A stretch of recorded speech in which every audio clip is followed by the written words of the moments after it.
Selamat malam, Assalamualaikum warahmatullahi wabarakatuh.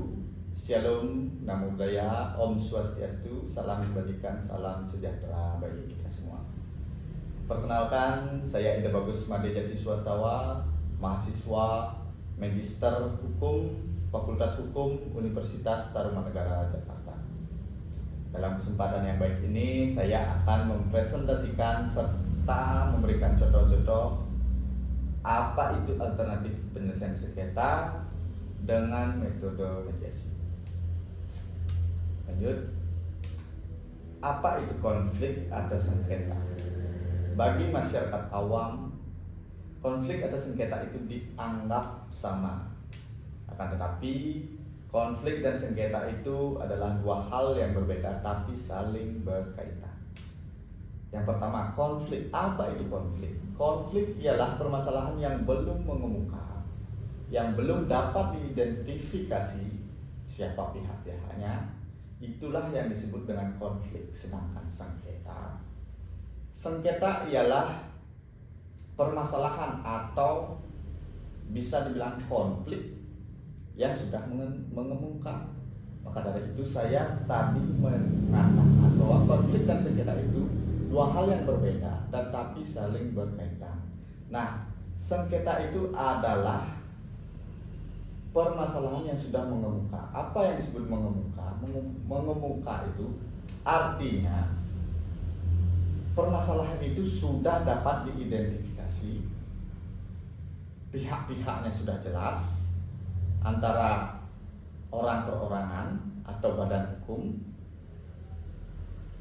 yang memiliki sengketa atau yang memiliki permasalahan. Itulah yang disebut sengketa. Lanjut. Apa itu mediasi? Mediasi ialah penyelesaian sengketa di luar pengadilan maupun di dalam pengadilan. Itu ada dua hal. Dalam mediasi ini ada mediasi yang dilakukan berdasarkan gugatan perdata atau pidana yang wajib untuk melakukan mediasi. Dan yang kedua, ada mediasi yang dilakukan tanpa melakukan gugatan terlebih dahulu ataupun pelaporan untuk perkara pidana. Itu bisa dilakukan oleh masyarakat apabila ada masyarakat, contoh masyarakat adat yang memiliki permasalahan yang dimana permasalahan tersebut tidak ingin dilarikan ke ranah pidana maupun perdata. Di sanalah terjadi mediasi di luar pengadilan, yang dimana dalam mediasi tersebut ada yang disebut mediator, yang di mana mediator itu memimpin jalannya mediasi dan menjadi pihak ketiga yang netral tanpa memihak satu pihak ataupun pihak lainnya. Itu yang disebut sebagai mediator dalam mediasi. Selanjutnya, sifat-sifat mediasi, yaitu ada 3 sifat mediasi. Yang pertama adalah non formal. Beda halnya dengan litigasi atau penyelesaian sengketa di dalam pengadilan. Kalau penyelesaian sengketa di dalam pengadilan itu sudah jelas ada aturan-aturannya, yang dimana ada peraturan mengenai tata cara menyelesaikan sengketa di dalam pengadilan. Nah, dalam mediasi, sifat-sifat formal itu tidak berlaku, lebih ke informal, santai, dan kekeluargaan. Tidak menuntut para pihak untuk berpakaian formal ataupun kata-kata dengan formal sesuai dengan kata-kata hukum seperti itu. Nah, yang kedua, sifatnya itu tertutup. Sifat tertutup itu didasari atas kekeluargaan agar para pihak merasa nyaman saat melakukan penyelesaian sengketa yang mereka alami, agar tidak sampai muncul ke media ataupun ke masyarakat luar, agar terjadinya penyelesaian yang harmonis dan membuat para pihak menjadi nyaman. Seperti itu. Yang ketiga, bersifat rahasia. Bahkan dalam mediasi, mediator pun dilarang untuk menyebarluaskan atau memberitakan atau membicarakan permasalahan yang dialami oleh pihak yang memiliki sengketa di dalam mediasi.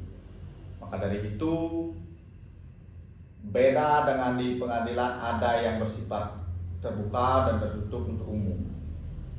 Nah, yang dimana di sini kerahasiaan dalam mediasi, kerahasiaan identitas para pihak, dan kerahasiaan permasalahan yang dimiliki para pihak itu lebih terjamin.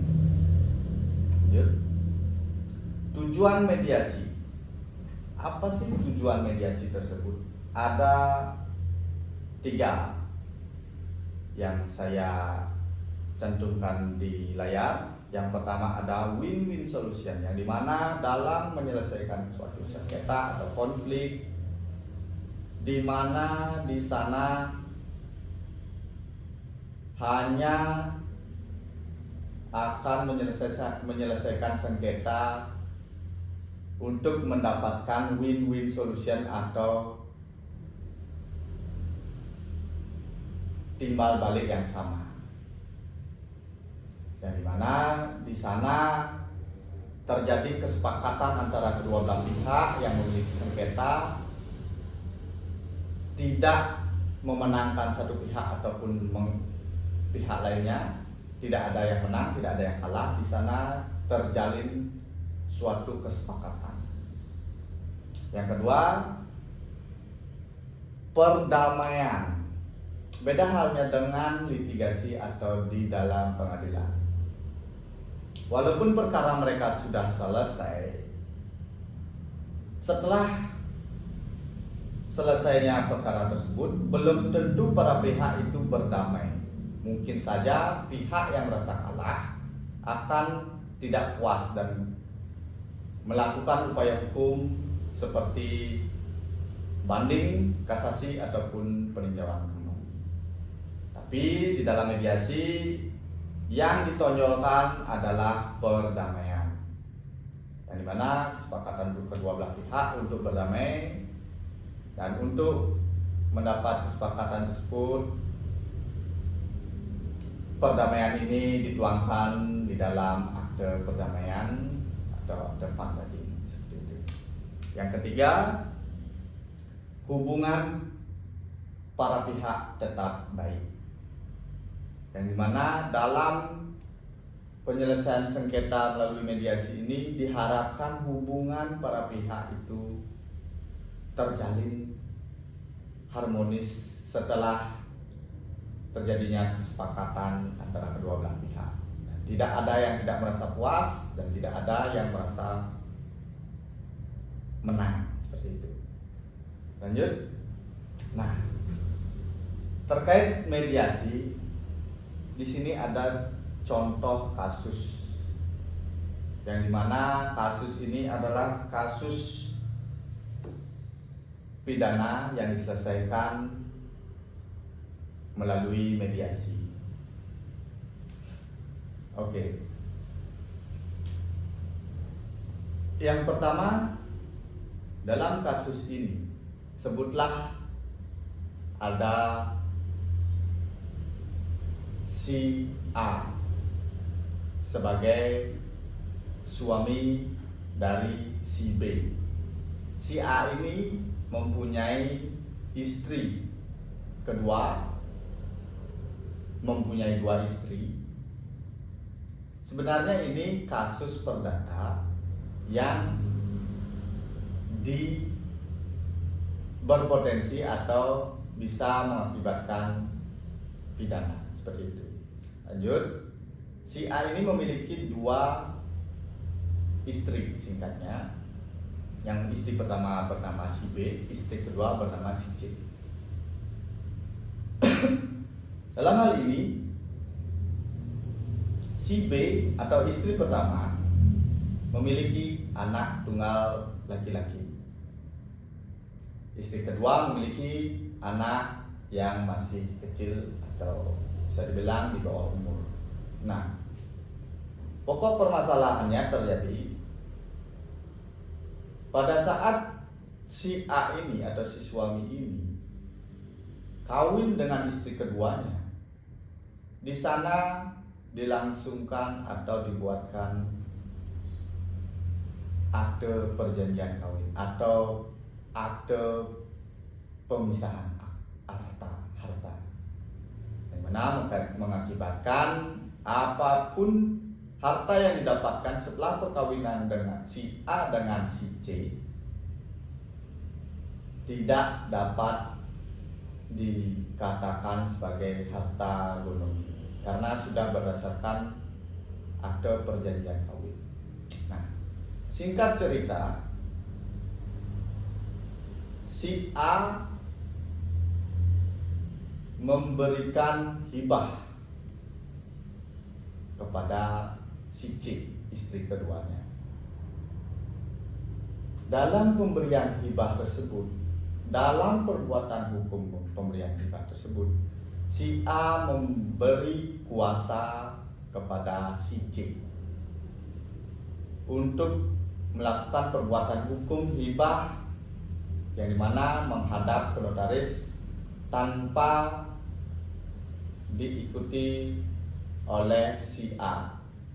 Hanya ditandatangani dokumen yang perlu untuk melakukan perbuatan hukum hibah tersebut hanya ditandatangani oleh si C. Nah, itu terjadi tahun 2010. Singkat cerita, si C ini belum melakukan perpindahan hak hibah atas sertifikat tanah, yang dimana itu harusnya pada saat penandatanganan kuasa tersebut dan si A masih hidup atau si pemberi kuasa masih hidup, si C seharusnya langsung membalik nama harta hibah tersebut, sertifikat itu tersebut atas dasar pengalihan hibah. Akan tetapi si C tidak melakukan hal tersebut dan hanya membuatkan kuasa dan menerima sertifikat, tapi masih atas nama si A. Selang beberapa tahun, tepatnya tahun 2012, si A meninggal dunia. Dan tidak lama setelah itu, si B, istri pertama, juga meninggal dunia, yang mana si A memiliki ahli waris anak dari si B. Setelah itu, si C yang diberi kuasa melakukan perbuatan hukum hibah, mengalihkan tanah yang diberikan oleh si A sebelumnya untuk dihibahkan kepada si C, dibalik namalah oleh si C dan sudah terbit sertifikat atas nama si C dengan dasar kuasa yang dibuat sebelumnya. Nah, di sini permasalahannya terlihat. Si B, istri pertama dari si A, merasa haknya diambil karena si anak dari si B ini merasa sebagai ahli waris si A. Akan tetapi si C, istri kedua dari si A, langsung membalik nama tanah tersebut atas nama si C. Setelah itu si A mendatangi si C dan mengatakan, "Kenapa ibu tidak memberitahu saya bahwa harta bapak ibu balik nama? Apa dasar ibu membalik nama harta bapak tersebut?" Dan si C, si ibu tirinya ini memberitahu si anaknya itu, dasar saya mengalihkan hak ini karena kuasa yang sudah diberikan oleh ayah Anda. Seperti itu singkatnya. Nah, setelah itu si anak dari si B ini pun merasa haknya diambil dan mencari notaris yang membuat kuasa tersebut. Dan ketemulah kuasa tersebut yang sudah dibuat tahun 2010. Nah, di sini permasalahannya, si anak dari si B ini menghadap ke seorang mediator yang mengerti tentang hukum, di mana dia menanyakan ibu tirinya membuat kuasa dengan ayahnya pada tahun 2010, tetapi harta yang dikuasakan tersebut baru dibalik nama tahun 2012 setelah ayah dari si anak si B ini meninggal.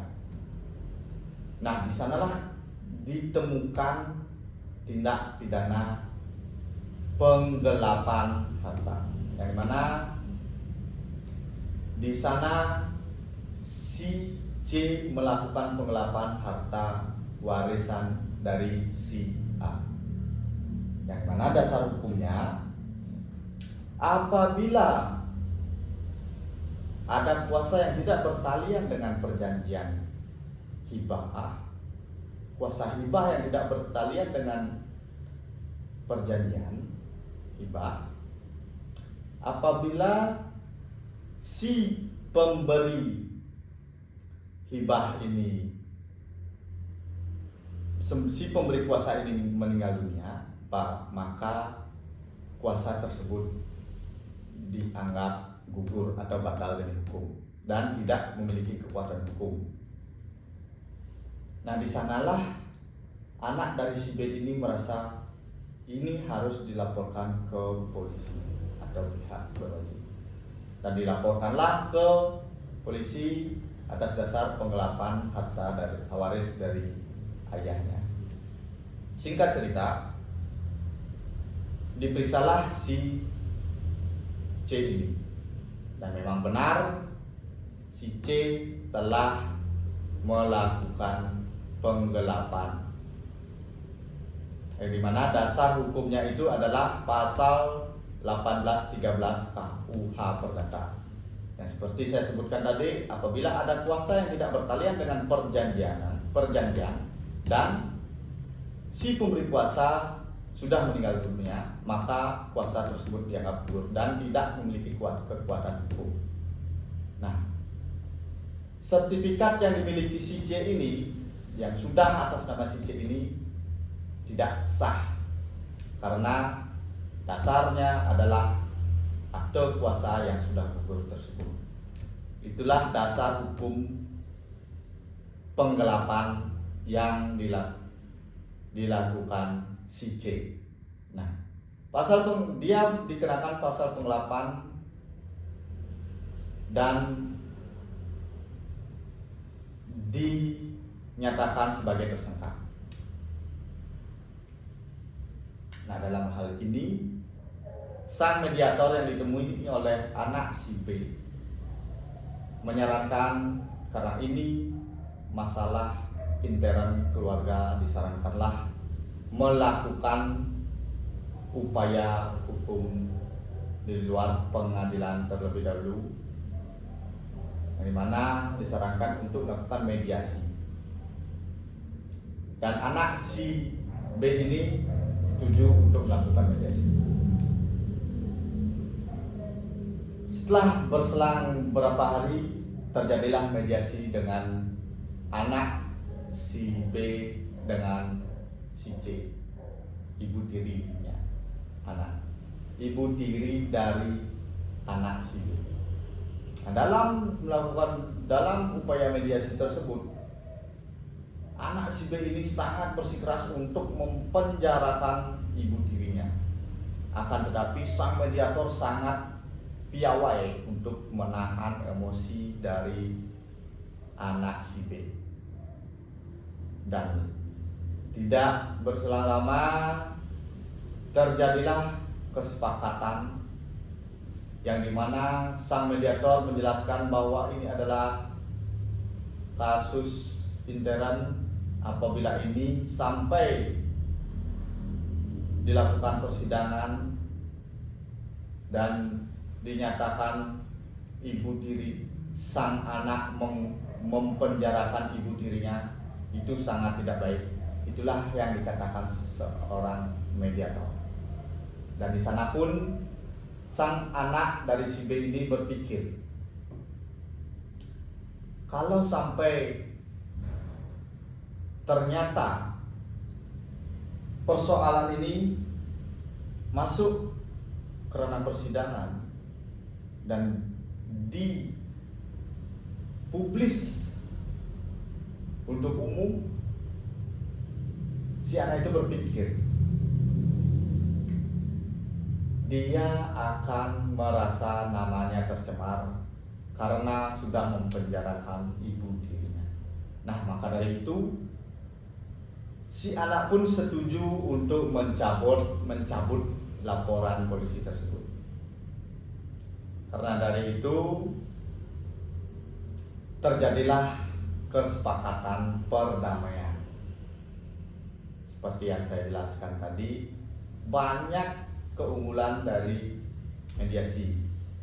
Apalagi dalam kasus ini adalah kasus intern antara keluarga dan kepiawaian seorang mediator untuk meredam emosi para pihak. Di sanalah akan ditemukan